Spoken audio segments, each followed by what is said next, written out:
All right, the topic for today's video is going to be the idea that some people have that if they call the police arrive and they don't do exactly what they wanted the police to do, that somehow that means that the police are not doing their job.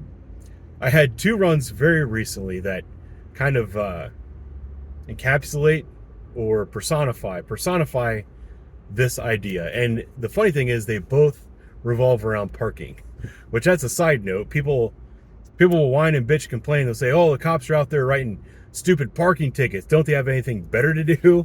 Well, the thing is, people call and complain about parking all the freaking time. So if you see police officers out there writing parking tickets, it's probably because there was some Karen on your street that was demanding that to come out and write parking tickets. It's kind of what today's video is about. So yesterday, I was dispatched on a call about people parking up on the sidewalk. The road that I was dispatched on is a one-way street. It's one-way northbound. It's a relatively narrow street. Cars are allowed to park on both sides of the road. If you park legally on the street, meaning your wheels are all in the street, not on the curb, what people have found over the years is that their cars get hit, their mirrors get hit, they get their cars wrecked. They get tired of that, so what they do is they park with a couple of wheels up on the curb, maybe even on the sidewalk. The person that called this in described 4 or 5 vehicles, I can't remember. So I showed up at the address where I was dispatched to go. I saw the cars that were described. I also noticed that this particular street had probably 100 cars parked that same way. What I did is I reached in my bag and I've got these big orange warning stickers. It's not even a sticker, it's just like a piece of cardboard that you can put on people's windshields. I took a stack of them with me and I went to each car, wrote the license plate, whatever, circled the violation, put it on the windshield as a warning to these people, like saying, hey, somebody complained about your car, I'm just letting you know. I then left the area. It's also worth noting that the person who called in to make this complaint refused their information. They didn't want to be identified. They just wanted to call and basically turn in all of their neighbors without anybody knowing who made this call. So I went and got a cup of coffee, and I was sitting in a parking lot trying to drink my cup of coffee, and I was informed by the dispatcher that this person called back in again. Now this person was calling in saying, hey, the officer needs to come back out. There's more cars out here that need tickets. I asked the dispatcher, I'm like, hey, did this person leave their name and information and their address so that I can speak to them? I was informed no, they did not leave their information. So I told the dispatcher, I'm not going back out there. They called in a third time demanding that I come back out there and write more tickets because I wasn't doing my job. So what I did that time is I went back out there. I did a reverse phone number lookup in the CAD system, found the caller's address, went and knocked on the door. I was going to have a talk with them about the parking issue on their street and the best way to solve this problem. Like the coward that they are, they refused to come to the door. So I, once again, did not go back out and write any more warnings.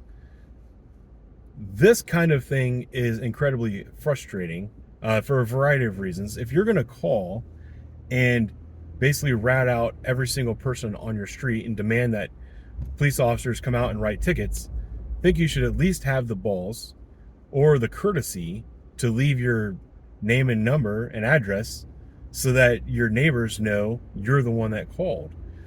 The other part of it is that these cars and the way they were parked had zero effect on this person's life whatsoever. But this person believed that since there was a violation of law occurring, police officers must come out and respond to this violation of law. There's a lot of things wrong with that logically. I can tell you definitively that if I stopped and addressed every single violation of law that I saw, I would not have any time to respond to your 911 calls, because when you're getting beat up by your spouse, or your store is getting robbed, or your car is getting stolen, I'm going to be tied up with some bullshit arrest because I felt that I had to address every single violation of law that I saw. The other part of it is you don't get to dictate how I handle a problem. I'm the police officer. I'm the one that is a sworn officer. I'm the one that gets to write the charges. So when you call and you say, hey, I have a problem, can you come address this problem? I'm the one that gets to address how this problem is solved. If you don't like the way I'm solving the problem, I can tell you we're hiring. And if you want to be that asshole that comes out and writes 100 fucking parking tickets on every single street, you can go ahead and come out here, and that's the kind of cop that you can be. Until then, you can stay in your house, remain anonymous, and refuse to speak to me, and I'll continue to do the job the way I want to do the job. I had another one of those actually just today. It started yesterday, believe it or not. Somebody was calling in complaining that there was a U-Haul parked in the alley.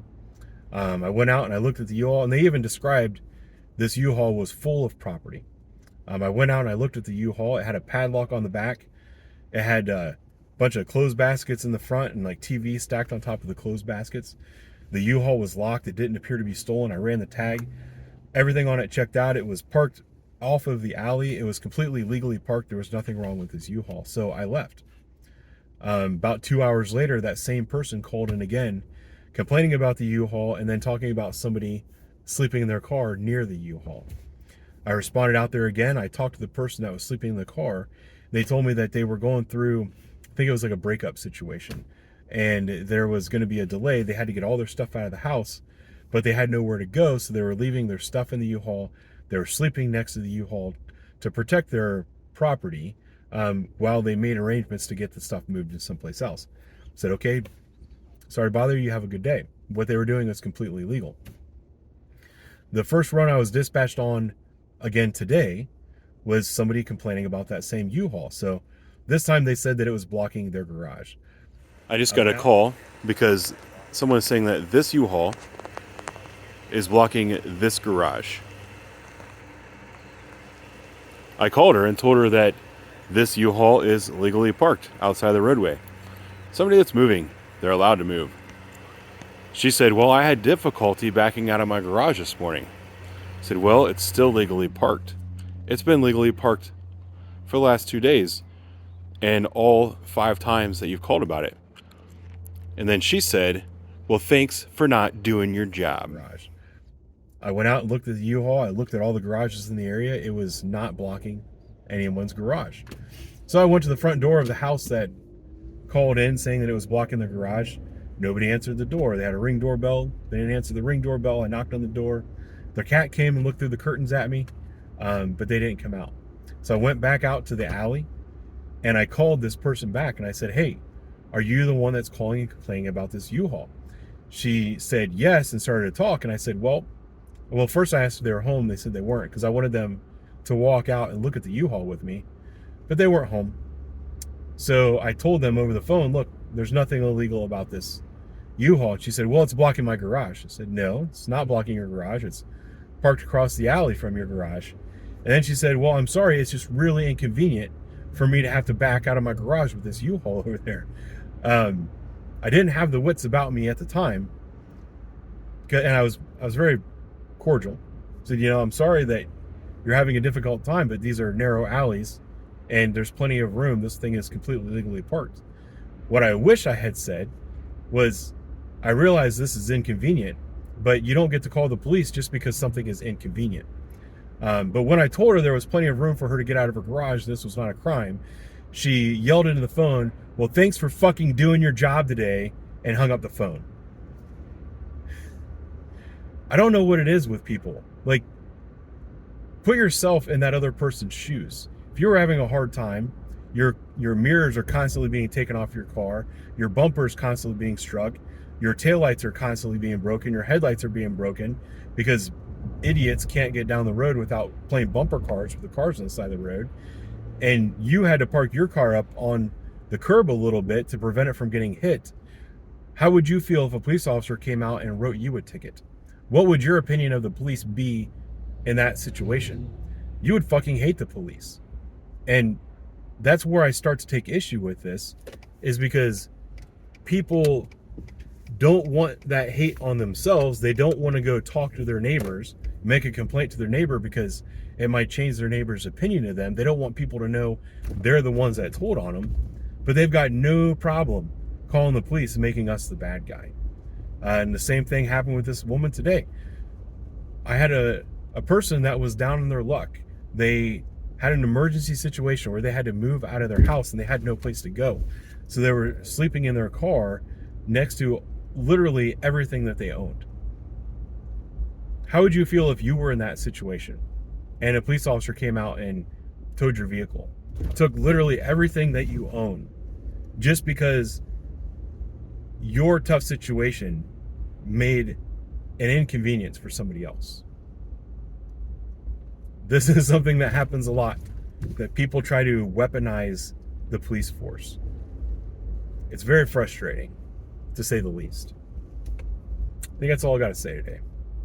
Thanks for watching. I'll talk to you later.